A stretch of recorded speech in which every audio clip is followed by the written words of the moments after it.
Madame la première vice-présidente, Monsieur le vice-président, chers collègues, je vous souhaite la bienvenue au Centre d'excellence de la CAF en Banco, qui va servir de cadre pour nos travaux ce matin. Permettez-moi de commencer, en notre nom, à toutes et à tous, de m'incliner devant la mémoire de nos illustres disparus. Président Issa Hayatou, sans lui, ce cadre n'existerait pas. Le président Vincent Onana, qui s'est éteint il y a quelques semaines, mais aussi les acteurs de notre mouvement sportif qui nous ont quittés il y a quelques temps, parmi lesquels les présidents Noah et Koua. Je vous demande d'observer une minute de silence pour eux.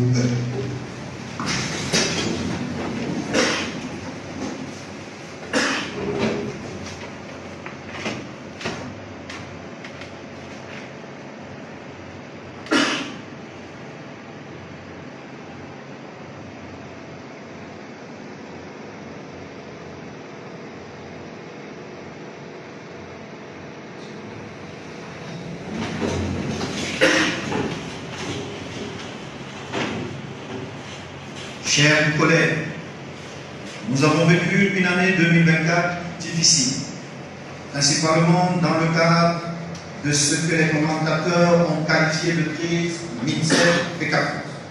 Pour ma part, il y avait la nécessité pour la Fédération de faire respecter les dispositions du décret numéro 2014-384 portant organisation et gestion des sélections nationales, signé le 26 septembre 2014 par le président de la République, son Excellence M. Paul Biya. Je ne vais pas revenir sur le détail de ce qui s'est passé, parce que nous avons ensemble et en tout temps discuté du bien fondé des décisions à prendre. Au stade où nous sommes rendus, je ne peux que formuler le vœu que cette accalmie soit le prélude d'un retour à la raison. Les enseignements doivent notamment être tirés de cette période trouble, et c'est le lieu pour moi de déplorer que certains d'entre nous n'ont pas fait preuve de solidarité. D'autres ont avant tout privilégié leur confort personnel, et même souvent, au plus fort de cette crise, ils ont joué contre les intérêts de la nation.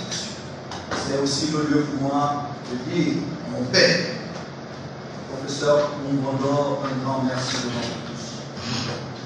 Cher père, tu as tenu de faire respecter le monde. Merci pour tous les coups que tu as pris pour nous tous. Qu'on se le dise clairement. Merci. Qu'on se le dise clairement. Le projet qui nous a portés à la tête de cette fédération n'est pas seulement le mien, mais celui de tous ici présents. Les causes et les enjeux de cette crise ne sont pas ceux d'une personne, mais il y va de la survie du mouvement sportif en général et du football en particulier. L'autre leçon majeure à retenir de cette période est la nécessité de construire une véritable indépendance financière. Elle seule peut permettre à notre fédération de pouvoir remplir pleinement ses missions de développement et d'encadrement de notre sport. Nous devons y travailler prioritairement. Pour ma part, je reste convaincu que les actions que nous avons menées depuis notre élection ont permis de redonner vie au football. La vivacité de nos championnats en est le témoin. La ferveur de nos compatriotes et leurs intérêts pour le football témoignent du fait qu'il y a un avant et un après. Sur le plan des infrastructures, nous avons avancé sur nos projets. Les stades de Kousséri et Bamena sont en phase de finition. C'est l'occasion de saluer notre partenariat avec le pays.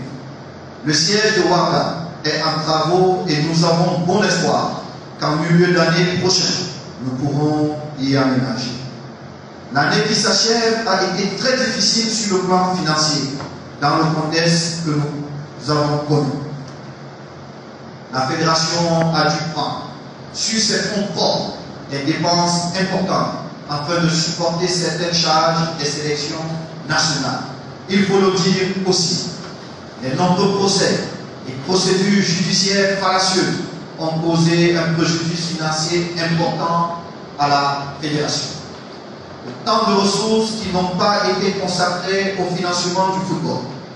La location de cet argent qui nous est imposée par la force des choses a créé des périodes de tension, tout en étant un frein à notre travail. C'est l'occasion aussi de remercier nos sponsors dont le soutien est indéfectible et la présence encourageante. Eux qui, dans leur ensemble, nous ont renouvelé leur confiance en reconduisant leur contrat malgré d'incessantes pressions malveillantes. Au cours de nos travaux, nous allons soumettre à nos délégués, à nos collègues de l'Assemblée générale, un ensemble de modifications sur certains textes. D'abord, sur nos statuts, afin de mettre un terme à des procédures judiciaires sans fondement et initiées par des personnes qui ne participent pas à nos compétitions et qui font perdre de l'argent. Ensuite, nous devons introduire plus de clarté et de rigueur dans notre élaboration budgétaire. Il est important de rendre plus crédibles les parrainages lors de nos prochaines élections afin qu'elles reflètent la volonté des vrais acteurs du football. Il est important de s'adhérer aux exigences des statuts de la FIFA et de la CAF afin d'avoir plus de flexibilité dans la prise de décision. Il est nécessaire de garantir une meilleure indépendance de la FECAF.